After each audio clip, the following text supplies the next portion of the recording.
Have you been dreaming of travel but not sure where to go or how to begin planning? Well, you found the right podcast. Welcome to Theme Parks and Passports, the travel podcast for every family ready to explore the world, one destination at a time. I'm Melissa Sanchez, travel addict, wife, and mom of 2 big kids. Along with planning all my family adventures, I've been helping others realize their travel dreams through my company, Spellbound Vacations, since 2010. And I'm Heidi Mackey, a travel enthusiast with a passion for geek and pulp culture. I'm also a wife and a mom of a spicy tween. Since 2017, I've been creating vacation memories for families through my business, House of Mackey Travel. Join us as we share stories, tips, and talk to those in the know to inspire your family's next great adventure. Because creating family travel memories can happen in any stage of life. Hey everyone, and welcome to this episode of Theme Parks and Passports. I'm Melissa Sanchez with Spellbound Vacations. And I'm Heidi Mackey from House of Mackey Travel. And we are at the Palace of the Lost City at Sun City in South Africa. We are here for our Envoyage worldwide conference. We're super excited to be here. Oh my gosh, it feels like I've spent the whole year getting ready for this. Yeah, it's true. It's true. We learned about this conference in July of 2025. So we have literally been waiting over a year. Heidi, you just got here last night to South Africa, right? Yes. I did the direct flight, which I think you guys ended up doing We too. did. The direct flight from Newark, longest flight ever. Oh my God. 15 hours, 8,000 miles, because I saw it right before we landed. And my bottom feels it still. Yes. Now, I arrived on the 5th. So I've been here for a week now, but I can tell you that, the flight is long. My tips would be compression socks, lots of water, neck pillows so you can try to sleep a little bit. And for me, and my husband will tell you this is the truth, I need to be on an aisle seat because I get up way too much to be in any other seat on the plane. Which do you prefer, aisle, window? I generally prefer window because then I've got the leaning factor. True. But I think for a flight this long, I'm actually going to change my ticket on the way back, and I'm going to try to do an aisle with in the front so that I can get a little bit more leg room. Because I wasn't willing to go up. I didn't get the upgrade I was hoping for. If you can get the upgrade, I have a colleague who did Emirates, and it is really the only way to do any kind of flight over 10 hours, is trying to spend the money on the upgrade because your body is going to thank you for it. I'm exhausted. Yeah, it is. The jet lag is real. It takes a few days to get used to it. It probably took me about 3 days to get over the jet lag. But once I did, it was amazing. Just in time for me to go home. Yes, just in time to fly home. Just in time to fly home. But it's been fantastic. A week here and I'm all set with that jet lag. So what have you been doing with your week? So we started in Johannesburg and then I did a G Adventures. It was G Adventures, National Geographic Journeys, Explore Kruger National Park. It was a 6-night event. On Sunday, we did a very long drive from Johannesburg to Kruger, but the nice thing was that we stopped along the way. So we stopped at this petrol station, like a rest area, gas station, and that was our first peek at the animals. There were rhinos, zebras, antelope, buffalo, everything. Like, it was crazy that we were at a gas station and all the animals were there. Monday, we started our true safari days. We were staying at the Umbaba Eco Lodge, which is in the Kruger National Park area.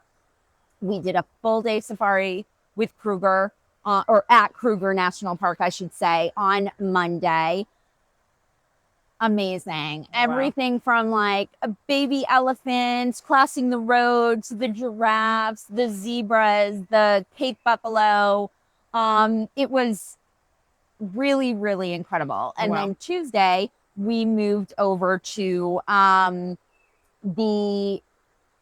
want to make sure I'm pronouncing it right, Karangwe Private Game Reserve area. We were staying at the Shaduli Lodge there, and we did 4 game reserve bush drives. Basically, we saw the big 5, which in South Africa, the big 5 are elephants, lions, cheetahs, rhinos, and Cape buffalo. So we saw them all. Nice. And it was just, I mean, we literally drove through the bush. There was a point where I was laying down in the back of the Jeep with a tree over us where we had to like move the branches so we could move forward. It was incredible. It was really, really amazing. Amazing. Oh So, and now we're in Sun City. Yay. Now, are you going back right after the conference? I am not going back right after. Well, I mean, yes and no. We have one additional night where on Tuesday morning, we are doing a hot air balloon safari. Oh, yay. So one last safari before we leave. And I have never been in a hot air balloon before. So I'm super excited. It's like that's the amazing. whole sunrise thing. I cannot wait. How about you? What are your plans here other than conference? So we came in last night. We stayed at a beautiful hotel in Johannesburg that had some local cuisine. We actually ordered in Uber Eats. We got from a local like fast food, really popular fast food joint. We ended up getting Uber Eats in and sat at the bar, had some local drinks. It was really nice. I got to sleep in something that was flat, which was all I was looking for after 15 hours on the plane. Right. And made our way here. Going to end up doing the conference. And then afterwards, I'm going to a private reserve, which I will not say the name because I have not gotten it right once. So you'll just have to check my social media to see. But we're going to be doing, it's a very small boutique one. It only has about 5 tents. Oh. And a colleague and mine are staying in one of the tents. We're yurting it. Oh, so I'm so jealous. And we're going to be doing, that's when I plan on doing, trying to see the Big Five, which they have on this reserve. Okay. And again, the local cuisine, try to check out some of the local wines, which I can't wait for, which we're supposed to be doing tonight. Yes. And so, yeah, I think that's when I'm going to get my safari in. We're going to see if we can sneak in one here during the conference. We have a lead on one, but I'm not 100% sure if it's going to happen. Okay. So, but you can't come to Africa without at least trying. No, you can't. You can't. And you mentioned the cuisine. So our last night at the Shiduli Lodge, we did a Boma, and I'm going to pronounce this wrong, braai dinner, I believe is what it's called. It's a barbecue, essentially. Nice. And they did have some African cuisine, and I ate mopane worms. Mopane, I believe is how you pronounce them, worms, and antelope stew. Oh. And I know you're all like, antelope stew? Oh my God, so good. Really? Yeah.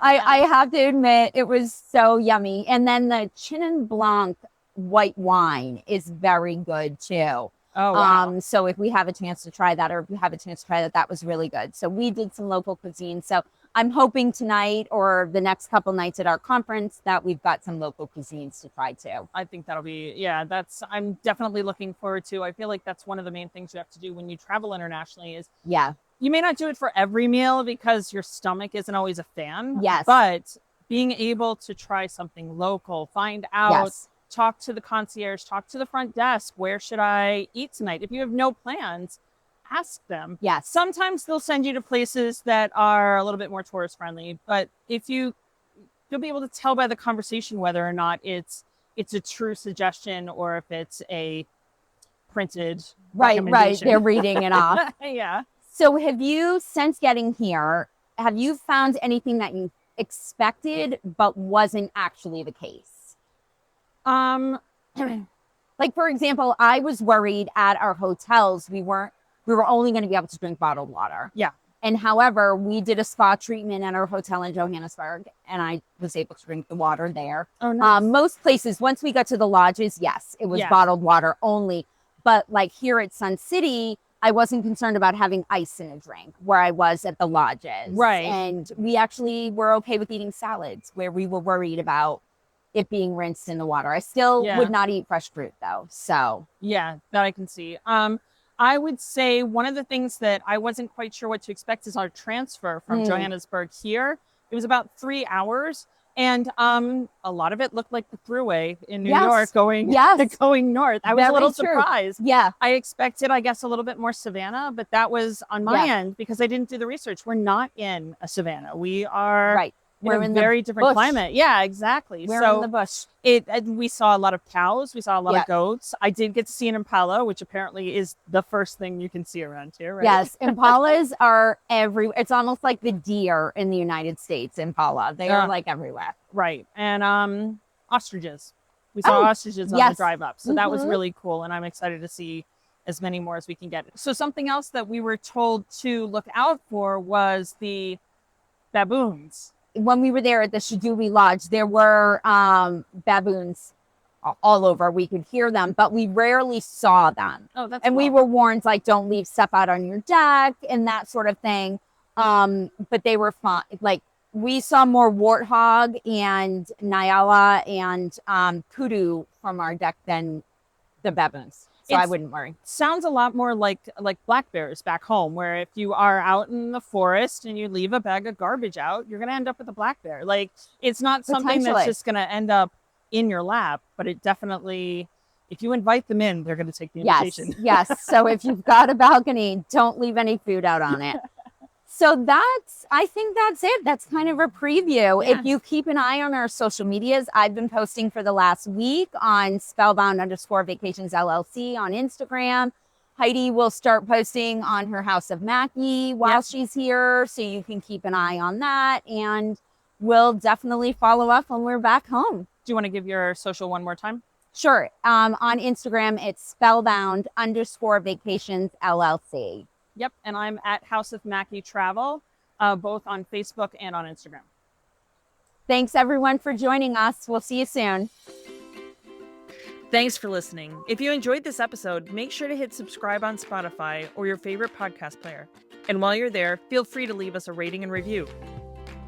Check out the show notes for links to Spellbound Vacations LLC and House of Mackie Travel. Until next time, keep living your best travel life.